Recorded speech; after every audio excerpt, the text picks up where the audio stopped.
नमस्ते, जय भारत। मैं इस वीडियो में अपना नागरिकों से कुछ बात करना चाहता हूँ, भारत के नागरिकों से।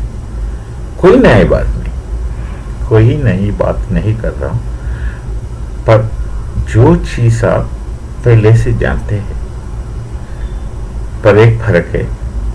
जो चीज आप पहले से जानते हैं उस पर किस हद तक आपने सोचा, विचार किया, ये है मेरा लक्ष्य इस बात में। देखिए, कोविड महामारी काफी आतंक मचाए पूरा दुनिया में। भारत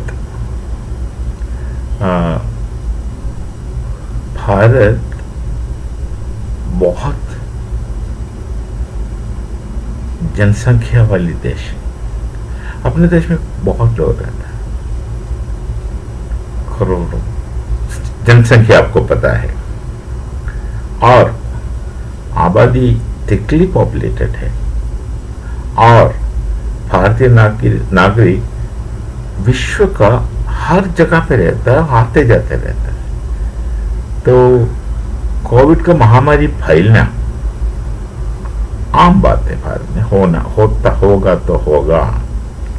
शुरू में जैसे दक्षिण में आया, क्योंकि मिडिल ईस्ट से, बाहर से के लोग आते जाते रहता है भारत। अब देखिए, हमारा जो रेलगाड़ी संविधान में आप देखिए, प्रतिक्षण कितने लोग 24 घंटे यात्रा करते हैं। जरा सोचिएगा तो आश्चर्य तो होगा ही होगा। तो ये स्थिति हमारे देश में, और लोगों को मिलना जुलना आम बात है, मिलते जुलते रहते हैं लोग। वो चाहते हैं कि गुल मिल के रहना। एक बार कोई कह भी रहा था मुझे, अरे गुल नहीं मिलो भाई, गुल मिलते नहीं लोग। नहीं, हमारा इच्छा है लोग गुल मिल के रहे, उसमें छूना। जो गोरे लोग तो छूते नहीं है शरीर को, हम लोग आलिंगन करते हैं। तो काफी फर्क है पश्चिम और भारत के बीच, काफी अंतर है। इस स्थिति में कोविड जैसा महामारी फैलना तो हमारा देश को खत्म करने के लिए पर्याप्त थे। और इसको दवाई तो वही है, वैक्सीन। पहले से वैक्सीन लेना, और वैक्सीन लोग बनाते हैं। शायद जहां लोगों ने वायरस को बनाया वही लोगों को बनाना चाहिए था, पर दुनिया भर के लोग वैक्सीन के पीछे पड़े। और देखिए, जो व्यवसायी लोग हैं, खास करके यूरोप का, वो कॉरपोरेट बोलता है, मल्टीनेशनल वगैरह जो बोलते हैं, वो उन्हें तो एक ही लक्ष्य है, मौका पाकर के पैसा बनाओ। जैसे जैसे जमीन गीला होता खोदते जाओ। ये उसका स्वभाव है, आदत से मजबूरी है। ये लोग मजबूर भी है। इन्हें बस एक ही लक्ष्य रहता है, एक ही सोच रहता है, किस हद तक पैसा ज्यादा बनाए। उधर उनका धर्म ही कुछ पैसा जैसे होता है कॉर्पोरेट में। तो जो वैक्सीन बनाते हैं पैसे थोड़ी देंगे आपको फुकट में। जहां तक हो सके पैसे मैक्सिमम हासिल करेंगे। तो उस स्थिति में देखिए, भारत ने एक से बढ़कर ज्यादा अधिक कई प्रकार का वैक्सीन बनाए। एक तो जो एक विदेशी कंपनी का साथ एक वैक्सीन बनाया, फिर एक खुद बनाया, फिर एक स्प्रे जैसे बनाए यहाँ अहमदाबाद में, और कई प्रकार का खोज। हमारा जो वैज्ञानिक लोग हैं उनको पूरा समर्थन दिया देश का सरकार। वो बात है, प्रचोदन नहीं, समर्थन दिया। वो बनाया, बहुत कम समय लेकर के वैक्सीन बनाया। वो वैक्सीन का उपलब्धता ऐसे कराया कि हर कोने में वैक्सीन पहुंच भी गया, और वैक्सीनेशन एकदम फर्स्ट क्लास हुआ, पूरे अक्खा भारत में हुआ। ये तो अपना अंदर की मामला है।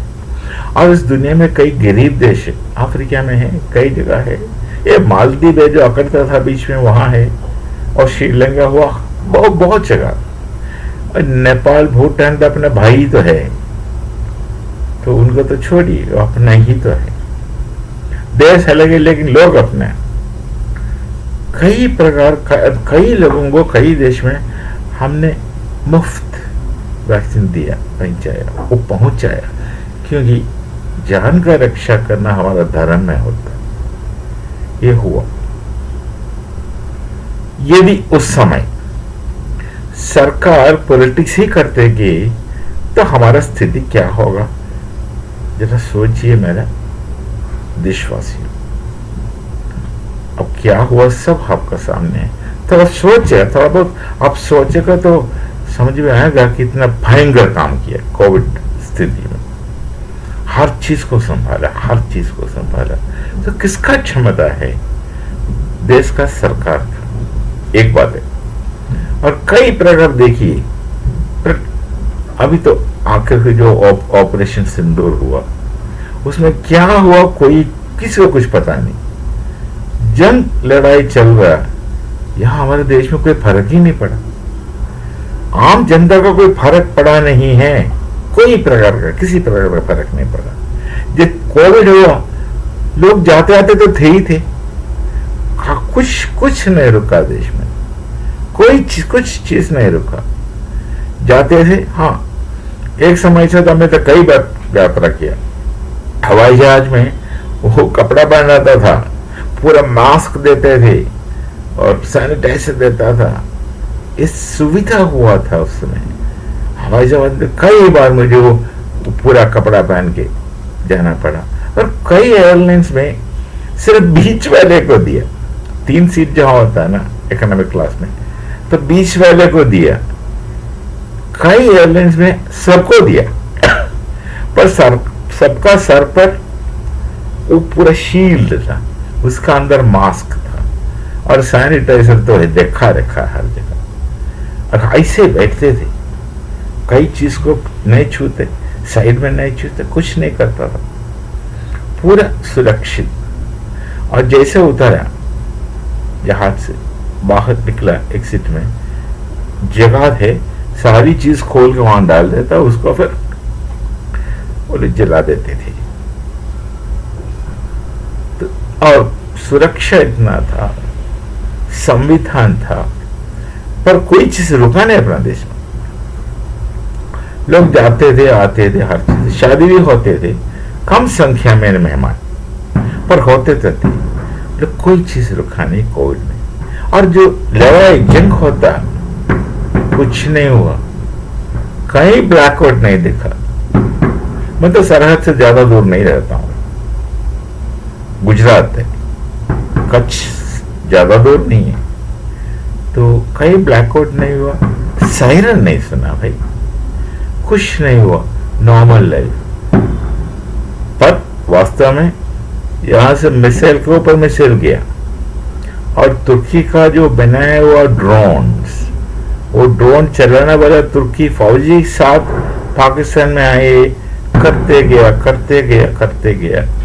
हमारे देश में कुछ नहीं हुआ। जैसे कि अपना डॉक्टर जयशंकर जो विदेश मंत्री है, बोले एक शीशा भी नहीं टूटा भारत का। इस बात में कुछ दम है। तो ये हमारे सरकार का क्षमता है। और अब देखो, तारीफ के ऊपर तारीफ चला रहा है, धमकियों के ऊपर धमकियां आ रहा है। अरे यूएस के कहने पर वो मुनीरा पाकिस्तानी खुद को फौजी कहता, पता नहीं क्या चीज है। मैं भी फौज में रहा हूं, फौजी क्या होता मुझे भी पता है। ये पाकिस्तानी फौज का कोई फौज का लक्षण नहीं है। फौज का बेसिकली ये होता डिसिप्लिन। एक बार सरदार जी मुझे बता रहा था, बेचारे का एक्सीडेंट हुआ रास्ते में, तो मेरा बेटे का सीनियर है, तो मैं पास ही रहता था, मैं सोचा जाकर मिल के आता हूँ, उनसे मिलने गया। तो उस समय उनका कुछ मरम्मत कर रहे थे डॉक्टर लोग वगैरह, कहीं स्कूटर से गिरा, वो चोट लगी तो पूरा चमड़ा वमड़ा निकल गया। वो स्पिरिट विट लगा रहा था, तो दर्द हो रहा। तो मैं पूछा, भाई दुखता है क्या? तो उसने बोला, सर सरदार मीन्स डिसिप्लिन। वो इसका बीच में दर्द सह कर बात कर, सरदार मीन्स डिसिप्लिन। भाई बात में दम है, वो कहता नहीं करता है, दिखाता है कितना उसमें दम है। तो फौज means discipline. Discipline means also dedication to nation. देश का प्रति भक्ति, देश का प्रति निष्ठा, देश का प्रति प्यार, देश का प्रति सब कुछ। अंग्रेजी में कहते ना नेशन फर्स्ट, वही तो फौज में होना चाहिए। मैं तो प्रशिक्षित फौजी हूं, मुझे पता है। राष्ट्राय स्वाहा इदम न मम, ये पूजनीय गुरु जी का द्वारा दिया हुआ मंत्र है।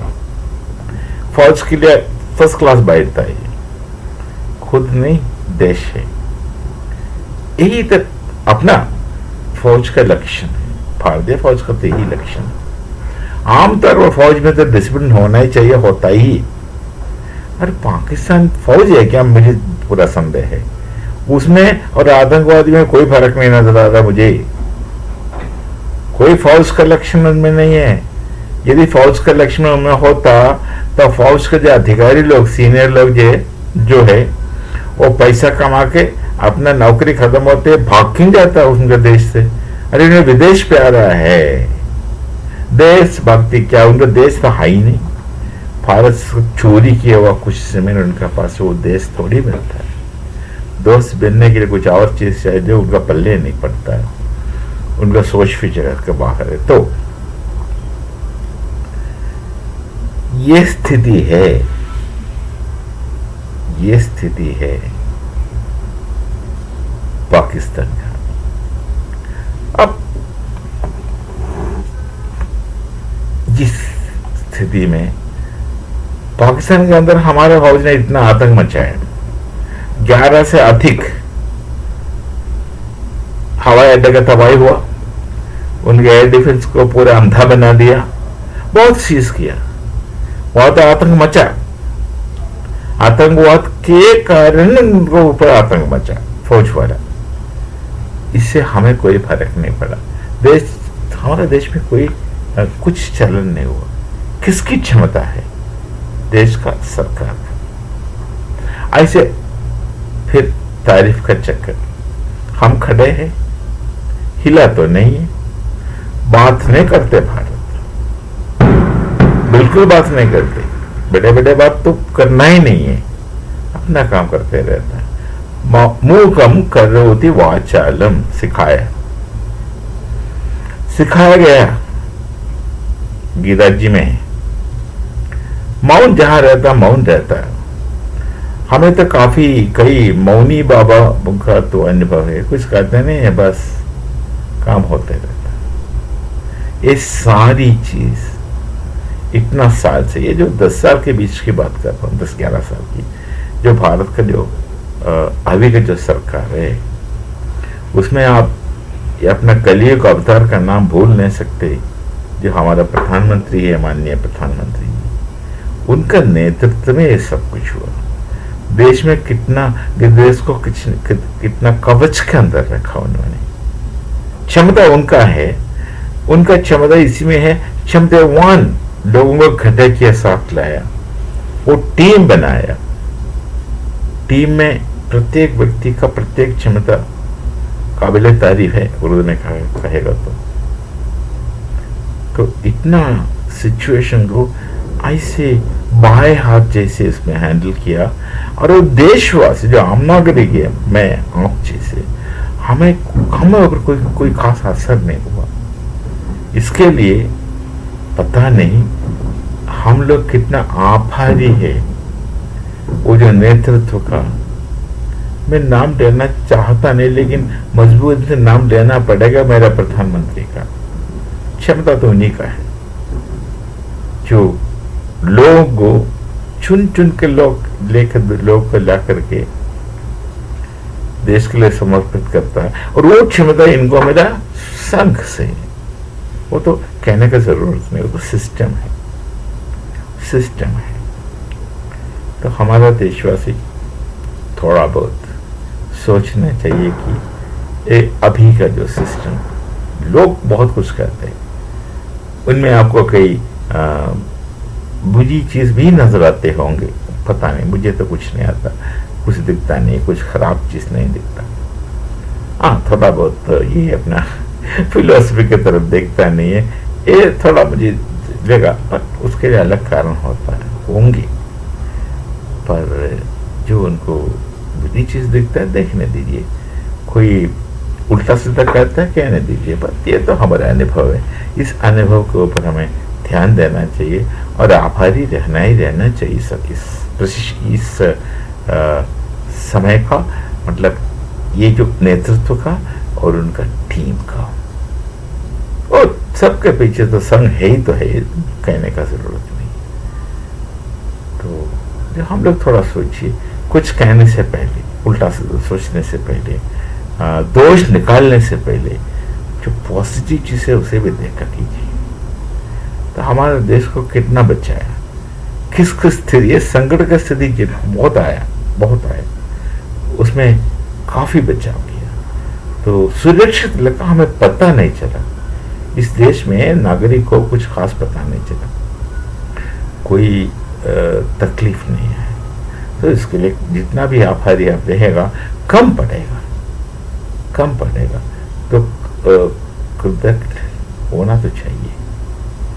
धन्यवाद ना बोलो, पर दिल में रहना चाहिए। देखिए, बहुत त्यागा लोगों ने, वही उपनिषद मंत्र लेके चलता है कई लोग। मैं फिर वही कहूंगा, तो खास करके हमारा प्रधानमंत्री जी, तेना त्यक्तेन भुंजिता, कुछ खुद के लिए नहीं, कुछ चाहिए, त्याग मन भाव से काम करता है। उसका अंदर जो ताकत है, हम देख रहे हैं, सबको दिखना चाहिए, सबको देखना चाहिए।